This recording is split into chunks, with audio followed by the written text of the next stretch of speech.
का इतिहास, संकल्पना एवं विचार में अब जो हमारा अगला टॉपिक है वो है षट दर्शन। तो इसको देखेंगे। जब तक आप वीडियो को लाइक कर दीजिए जल्दी से और अपने दोस्तों में शेयर कर दीजिए।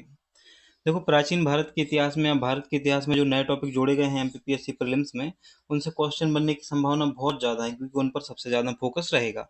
इसलिए क्या है कि जो नए टॉपिक जोड़े गए हैं उनको अच्छे से तैयार करना है। ये पूरी यूनिट यूनिट वन जो है मध्य प्रदेश लोक सेवा आयोग प्रीलिम्स परीक्षा की भारत का इतिहास, पूरी की पूरी यूनिट हम कंप्लीट करेंगे। तो ये संकल्पना और विचार भी करेंगे, आर्ट एंड कल्चर भी कंप्लीट करेंगे, भारत के इतिहास के तीनों फेज प्राचीन, मध्यकालीन और आधुनिक भारत को कंप्लीट करेंगे। साथ ही आज़ादी के बाद का जो भारत है उसको भी हमें कंप्लीट करना है, उसके लिए भी आपको तैयार रहना है।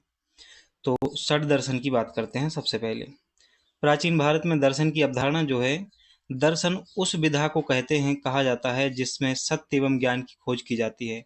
तो दर्शन क्या होता है? दर्शन उस विधा को कहा जाता है जिसमें सत्य एवं ज्ञान की खोज होती है। अनुभव, दुभव एवं परिस्थितियों की इसमें प्रमुख भूमिका रहती है।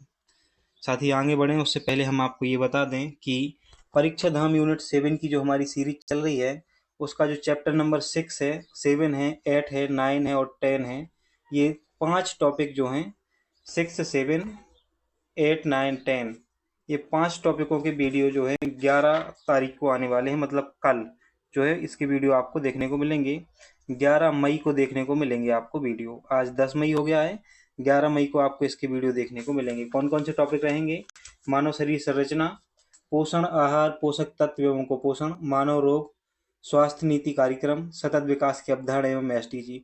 ये 5 टॉपिकों के वीडियो जो हैं कल 5 वीडियो आएंगे एक एक करके, तो इनको देखने के लिए आपको तैयार रहना है। और यूनिट 7 का बहुत सा हिस्सा जो है वो कल कंप्लीट हो जाएगा। 11 मई को पहला वीडियो जो है वो सुबह 6 बजे आ जाएगा। देखना ये महत्वपूर्ण होता है कि कौन कौन से बच्चे सुबह 6 बजे जुड़ पाते हैं। तो कैसे पता चलता है? आप कमेंट करके बताइएगा कि अटेंडेंस लगाइएगा कि सर हम आ गए हैं कल सुबह 6 बजे, है ना। तो ठीक है, आगे बढ़ते हैं। दर्शन आस्तिक जो वेदों की सत्ता को मानते हैं वो आस्तिक हैं, और जो नास्तिक जो वेदों की सत्ता को नहीं मानते हैं।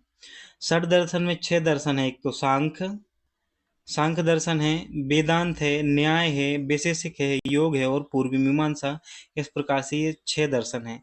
षट दर्शनों को आस्तिक दर्शन कहा जाता है क्योंकि क्योंकि वे वेद की सत्ता मानते हैं। हिंदू दार्शनिक परंपरा एवं आस्तिक दर्शनों के अलावा अनिश्वरवादी और भौतिकवादी दार्शनिक परंपराएं भी विद्यमान हैं।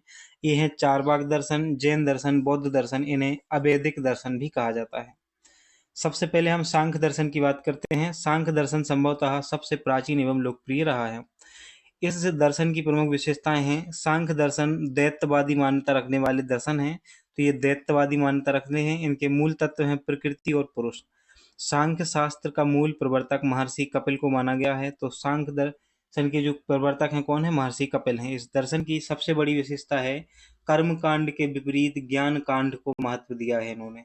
सांख्य के अनुसार सारा विश्व त्रिगुणात्मक प्रकृति, सत, रज और तमस का वास्तविक परिणाम है। सांख्य दर्शन की सबसे बड़ी विशेषता है कि इसमें सृष्टि की उत्पत्ति ईश्वर के द्वारा नहीं मानी गई है। इसे प्रकृति की विकासात्मक प्रक्रिया कहा गया है। तो सांख्य दर्शन जो होता है वो द्वैतवादी मान्यता रखते हैं। प्रवर्तक है महर्षि कपिल। कर्म कांड की जगह पर ज्ञान कांड को महत्व देते हैं। त्रिगुणात्मक प्रकृति, सत, रज और तमस का वास्तविक परिणाम मानते हैं। और जो संरचना है विश्व की, सृष्टि की उत्पत्ति है, ईश्वर से नहीं मानते हैं सांख्य दर्शन वाले। सांख्य दर्शन के तत्व या सत्य ज्ञान की बात करें तो आत्मा, पुरुष, तत्व प्रकृति, 3 अंतःकरण मन, बुद्धि और अहंकार, 5 ज्ञानेंद्रियां नासिका, जिह्वा, नेत्र, त्वचा और कर्ण, 5 कर्मेंद्रियां वाक, हाथ, पैर, गुदा और लिंग, और 5 तन्मात्राएं गंध, रस, रूप, स्पर्श और शब्द, और 5 महाभूत पृथ्वी, जल, अग्नि, वायु और आकाश। अब हम योग दर्शन की बात करेंगे। योग दर्शन के प्रणेता जो हैं पतंजलि मुनि को माना गया है। तो पहले तो आपको यही याद रखना है कि योग दर्शन के जो प्रणेता हैं कौन है? पतंजलि मुनि को माना गया है योग दर्शन के प्रणेता। योग सूत्रों की सर्वोत्तम व्याख्या व्यास मुनि द्वारा लिखित व्यास भाष्य में भी की गई है। पतंजलि मुनि के योग सूत्र इस बात पर जोर देता है कि मनुष्य को अपने चित्त यानी कि मन की वृत्तियों पर नियंत्रण करने के लिए किस प्रकार दैहिक व्यायाम यानी कि आसन या तथा श्वास संबंधी व्यायाम प्राणायाम करना चाहिए। सांख्य दर्शन की तरह योग दर्शन भी दैत्यवादी है। और योग दर्शन मानता है कि दुख के 3 रूप हैं: आध्यात्मिक, अधिभौतिक और अधिदैविक। इन त्रिपापों से ऊपर की स्थिति को पुरुषार्थ शून्य कहते हैं। तो ये भी याद रखना है। पतंजलि ने योग को चित्त की वृत्तियों के निरोध के रूप में परिभाषित कर अष्टांग योग व मार्ग बताया है। इसमें है यम, अहिंसा, सत्य, अस्तेय, अपरिग्रह एवं ब्रह्मचर्य। नियम, सदाचार का पालन करना। आसन, शारीरिक क्रियाएं। व्यायाम, बांस का नियंत्रण, सांस का नियंत्रण होना चाहिए, इस पे लिखा होना चाहिए। प्रत्याहार, इंद्रियों पर नियंत्रण कर उन्हें अपने बस में रखना। और मन, धारणा, मन को किसी अभीष्ट वस्तु पर केंद्रित करना। और ध्यान, चिंतन एवं मनन और समाधि इसमें शामिल है। न्याय दर्शन की बात करें तो न्याय के प्रवर्तक हैं ऋषि कणाद, माफ कीजिएगा ऋषि गौतम। अक्षपाद गौतम जो है इसके प्रवर्तक हैं और न्याय सूत्र की इन्होंने रचना की है। न्याय दर्शन को तर्क शास्त्र भी कहा जाता है। न्याय दर्शन की सबसे बड़ी विशेषता बड़ी देन विवेचना प्रणाली के निष्कर्ष पर पहुंचना है। और न्याय शास्त्र के समग्र विचारों को दो धाराओं में विभक्त किया गया है, प्रमेय प्रधान और प्रमाण प्रधान। प्रमेय प्रधान न्याय सूत्र के पश्चात के साहित्य को वात्स्यायनकृत न्याय भाष्य का प्रथम माना जाता है। वाचस्पति मिश्र ने न्यायवर्तिका तात्पर्य का टीका लिखा है। अगला है वैशेषिक दर्शन, यानी कि औल्योक दर्शन भी इसको कहा जाता है, वैशेषिक दर्शन को। वैशेषिक दर्शन के जो प्रवर्तक हैं ऋषि कणाद हैं। कौन है? ऋषि कणाद जो हैं इसके प्रवर्तक हैं और यह एक स्वतंत्र भौतिक विज्ञानवादी दर्शन है। वैशेषिक दर्शन में सृष्टि का मूल कारण अणुओं का मिश्रण माना गया है और इस दर्शन में अणुओं से निर्मित तत्वों की और उनकी विशेषताएं तथा उनके अंतर संबंध की व्याख्या की गई है। वैशेषिक दर्शन में जो ज्ञान के 4 साधन बताए गए हैं उसमें प्रत्यक्ष, लैंगिक, स्मृति और आर्ष ज्ञान शामिल है।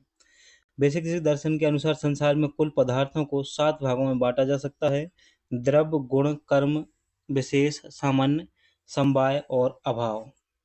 इस प्रकार से हमने 4 दर्शन जो हैं कंप्लीट कर लिए हैं। एक बार रिवीजन कर लेते हैं, यहाँ से क्वेश्चन बनने की संभावना है, फिर हम उसके बाद 5वें और 6वें दर्शन पर भी आएंगे। तो देखो, सबसे पहले हमने दर्शन से शुरू किया। हमने देखा दर्शन आस्तिक और नास्तिक दो प्रकार से लोग मानते हैं। षड दर्शन में हमने 6 दर्शन देखने हैं हमें: सांख्य, योग, न्याय, वैशेषिक, मीमांसा और वेदांत। पहला जो दर्शन हमने देखा, हमने माना सांख्य दर्शन के बारे में। हमने ये देखा कि सांख्य दर्शन के जो प्रवर्तक हैं कपिल मुनि हैं और ये दैत्यवादी मानता रखता है। साथ ही हमने यह भी देखा कि ये कर्म कांड पर नहीं बल्कि ज्ञान कांड पर महत्व देते हैं। उसके बाद जब हम आगे बढ़े तो हमने सांख्य दर्शन के तत्वों को समझा: आत्मा तत्व, 3 अंतःकरण, मन, बुद्धि, अहंकार, 5 ज्ञानेंद्रियां, नासिक, जिह्वा, नेत्र, त्वचा, कर्ण और भी चीज़ों को समझा। फिर हम योग दर्शन पर आए और हमें ये योग दर्शन जब हमने पढ़ा तो हमें पता चला कि पतंजलि मुनि जो हैं इसके प्रवर्तक हैं, है ना। और फिर हमने और भी चीज़ें आगे बढ़े तो कुछ देखी। साथ ही जब हम अगले वाले न्याय दर्शन पर आए तो न्याय के लिए गौतम का नाम याद रखना है इसके प्रवर्तक के रूप में, किसका? गौतम का। फिर हम वैशेषिक पर आए और वैशेषिक में आपको प्रवर्तक के रूप में कणाद का नाम याद रखना है। इसमें आपको यह भी याद रखना है कि ज्ञान के कितने 4 साधन हैं। कौन से? प्रत्यक्ष, लैंगिक, स्मृति और आर्ष ज्ञान जो है वो ये साधन है। अब हम आते हैं मीमांसा दर्शन पर। मीमांसा दर्शन के जो प्रवर्तक हैं जैमिनी हैं। कौन है? जैमिनी है। मीमांसा दर्शन के प्रवर्तक जैमिनी हैं। मीमांसा को पूर्व मीमांसा भी कहा जाता है। इसका उद्देश्य वैदिक कर्मकांडों के संबंध में निर्णय देना तथा उनके दार्शनिक महत्व को प्रतिपादित करना है। मीमांसा का मूल अर्थ है तर्कपूर्ण चिंतन, विवेचन तथा अनुप्रयोगी की कला। यह विचार वैदिक पद्धति, साहित्य एवं संहिता तथा ब्राह्मण ग्रंथों के विश्लेषण पर आधारित है। मीमांसा दर्शन के अनुसार वेदों में कही गई सभी बातें सत्य हैं और व्यक्ति को यदि स्वर्ग या मोक्ष प्राप्त करना है तो या धार्मिक श्रेष्ठता प्राप्त करनी है तो वेदों द्वारा नियत सभी कर्तव्य पूर्ण करना होगा। मीमांसा में 2 सृष्टियों का उल्लेख है, एक तो महासृष्टि, एक खंड सृष्टि। इन 2 सृष्टियों का उल्लेख है। 3 प्रलयों का भी उल्लेख है, तो एक प्रलय होता है, एक महाप्रलय होता है और एक होता है खंड प्रलय। भूकंप आदि से विनाश को खंड प्रलय और वहां नए जीवन का उदय खंड सृष्टि है। मीमांसा दर्शन 6 प्रमाणों को स्वीकार करता है: प्रत्यक्ष को, अनुमान को, शब्द को, उपमान को, अर्थापत्ति को और अभाव या अनुपलब्धि को। इसके बाद मीमांसा के जो प्रवर्तक हैं जैमिनी हैं। और अब वेदांत दर्शन की बात करेंगे, उत्तर मीमांसा की बात करेंगे। वेदांत दर्शन का स्रोत उपनिषद है जो वैदिक साहित्य का अंतिम भाग है, इसलिए इन्हें वेदांत दर्शन कहा जाता है। वेदांत की 3 प्रमुख शाखाएँ हैं, अद्वैत वेदांत, विशिष्ट द्वैत, अद्वैत द्वैत। इन 3 शाखाओं के प्रवर्तक क्रमशः शंकराचार्य, रामानुजाचार्य और माधवाचार्य हैं। तो वेदांत दर्शन जो है उसकी 3 शाखाएँ हैं, अद्वैत वेदांत, अद्वैत द्वैत, ये 3 शाखाएँ हैं। तो इनके क्रमशः जो प्रवर्तक हैं, अद्वैत वेदांत